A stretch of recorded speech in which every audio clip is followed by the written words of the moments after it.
Hello everyone and welcome to this third Smart Talk where LSP and I will be talking about the community premium and the estimates that we had at the time, scams and phishing and how to avoid them, and some general thoughts. So first of all, the community premium. The first thing I want to do is just to show that it wouldn't actually be favorable for the Genesis premiums to hop back to the community premium for the simple reason that if they have more than $100,000 stacked or tokens, it's going to be better for them to keep the Genesis premium for 1 year. Sure, they'll have a bit more locked in their portfolio, but they'll be making more money, which is generally the main motivator. And this is only for 1 year, so it doesn't even include the long-term benefits of the Genesis premium. So it's just to show that I don't believe that many people will be switching from one to the other. Secondly, I want to show that at the time we had 336,000 users and we had 81,000 holders of CHSB in the app, which is far fewer than what we have right now, but I did not anticipate that much of a growth. The rate is at 1.05 while these are active, so while these statistics are valid. So when you're watching this right now, the statistics will be a bit different and the rate will obviously be different as well. But I'll be giving my humble opinion regarding the rate of the CHSB. If 10% of people who have tokens in the app, which we saw was 81,000 people, so 10% of that is 8,100, choose to have the community premium, this is 16 million tokens locked, and that's 6% of the circulating supply. So that's a 6% bump solely thanks to the community premium. Okay, so that's people that have CHSB in the app. So it's assuming that they would buy more to fill up their stake, their yield, or just to buy the community premium in general. Now, if we assumed that 10% of people who have the app choose to be community premium, this would actually represent 25% of the circulating supply, which is enormous. So imagine that 10% of people who have the app is probably not that much of a stretch, and that would mean that would retaliate to a 25% staking or supply diminution. This is a crazy amount, but my humble opinion, what I believe will be happening is that 3% of people who have the app will go for the community premium. I don't try to upgrade this. I believe that my assumption is reasonable, and if that does happen, if 3% of people who have the app, so 3% of the people that were there at the time have the app, and 50% of them already have the tokens ready for it, this is still 5,000 people who will be buying 2,000 tokens, and that is 10 million in the lock for the newcomers and 10 million in the lock for the pre-owners. So 10 million new people will be buying the tokens and 10 million will already have them. Not people, tokens. This means that we will be staking 7.5% of the supply, and that would increase the rate by at least 5% because of the buys regarding it. Alright, so that's how much I believe we will be seeing in the community premium. I think that it's reasonable to assume that we will be having 10,000 people with time. And as we've seen, it was released today, the day that we're filming this, and we already have almost 1,000 people. And I'm waiting for the statistics of tomorrow once people will have unyielded their amounts of CHSB. Then scams and phishing. So first of all, we have to be very careful about social media scams, and we can see that there's a few things that are giving away that this is a scam. First off, Binance isn't going to start giving 500 Ethereum to their followers. That just doesn't make sense, not for nothing, and especially not if they're asking you to send Ethereum beforehand. This is straight away, you should straight away detect that this is rubbish. And secondly, if you look at their username here, you can see it's Binance 2017, so replying to the real Binance as well. So it just doesn't make sense. You have to be very careful, pay attention to details, and stay down to earth with your thinking. So you have to stay reasonable. You have to be careful about phishing as well. This is people that are going to be asking you for your information. They're going to come to you, say, hey, do you need any help? And then you're going to say, oh yes, I need help with this. And they're going to say, oh right, I need your WAP ID, or I need your name and family name and date of birth and the name of your first uncle.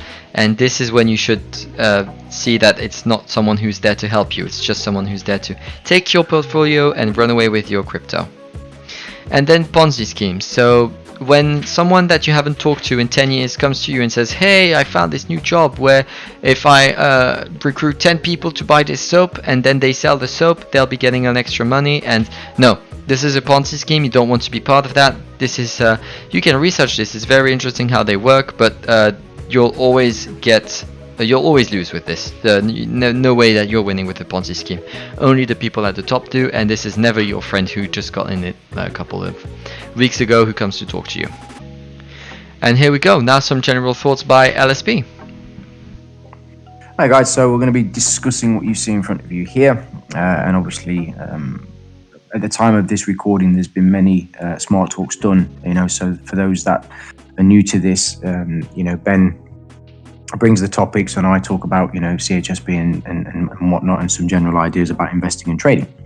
So everything seems bearish when you're gambling and this is something that if you have the wrong mindset and you're approaching the market like a casino, you'll find yourself in situations where you're effectively looking for a fix, and when something goes wrong, it seems terrible. You're not looking at the big picture, you're just looking at that moment in time, which is something that you need to kind of shift away from and have a plan. Okay, long term, 1 year, I'm not focused on today in this very minute where the market's gone down say 2 or 3% and that looks like the world's ending. Focus on the big picture and not the P&L. This is something that a lot of people are doing still, even people who've been around for a long time, investing and trading for quite some time. They still focus on the P&L, the profit and the loss, and they see this and they're watching it ticking up and down, and they're missing the big picture. When you focus on the P&L, the decisions that you make are based on emotion. So if you're down, you're feeling pretty crappy, and your decisions will be pretty crappy. But when you're in profit and things are looking good, that makes you feel good, you're more optimistic, and so on. But in both scenarios, it's kind of like a false, it's like fool's gold basically. You're putting yourself in a situation where you're not looking at the end goal, which is where you should be focused on.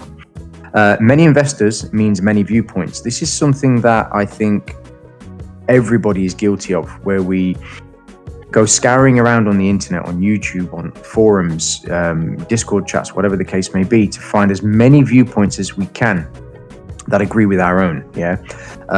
And it's great to speak to other people, to speak to experienced investors and so on, and glean information from them. But you need to be able to take that information and just apply it to what you are already doing. You don't want to let other people sway your opinions, because you will end up in a situation where you are in something, it makes sense to you, you know why you were in it, you believe in the concept and so on, and then somebody says something to you at the pub or at a restaurant or one of your friends, and all of a sudden and we'll use SwissBorg as the example. The SwissBorg company is no longer any good, it's crap, I'm going to get rid of my CHSB and the world's ending. Just take what other people say with a pinch of salt, use that information, but focus on your own. Is it really wealth? Is it really wealth we are building? At the time when I was discussing this, I was kind of on a different idea. But effectively, what we're saying here, when somebody puts £1,000 into the wealth app, for argument's sake, you may look at that amount and think, well, it's nothing. I mean, what am I going to do with £1,000? We need to think like wealth investors. Sit tight, we're placing you back in. What? Oh, I'm not sure what happened there. Okay, a little bit of a glitch.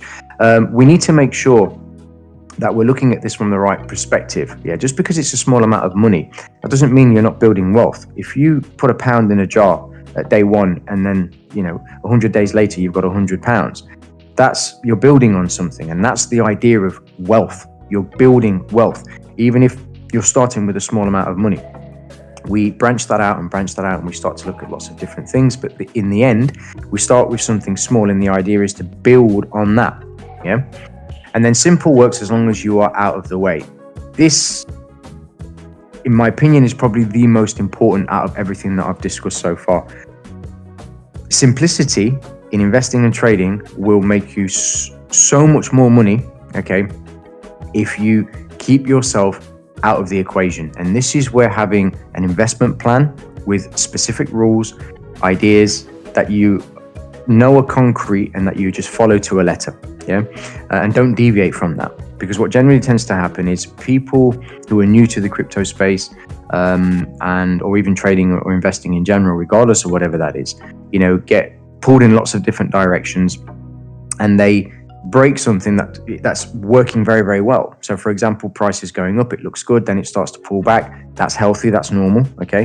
But they may think, oh, I was up, I started with 2,000, then I had 3,000, now I'm down to 2,200. And instead of saying I'm up 200, everything's fine, the market's just pulling back, it's normal and healthy, you get in your own way and say, I've just lost 800 pounds, I'm very upset, I'm just going to get out of this and I don't care. Stay out of your own way and keep it simple. Now, testing nerves. Every smart talk at the end of each section that I do, I discuss a topic for the week. Generally, it's one word, but this one is two: testing nerves. You will invariably throughout your investing career, your trading career, find yourself in a situation where your nerves are tested. At the time of this recording, this week that's just gone by, we had a huge sell-off in the marketplace, and pretty much everything went down, including CHSB, and it was a real test of nerves. It's something that's very, very difficult, if you're not used to it, and pretty much everybody was affected by this. And when you see your money effectively get halved, in some cases a little bit more actually, around about 60%, of the value of your portfolio goes down, and effectively disappears. It's very hard to pull yourself back and say, wait, long-term picture, I believe in the concept, I believe in the company that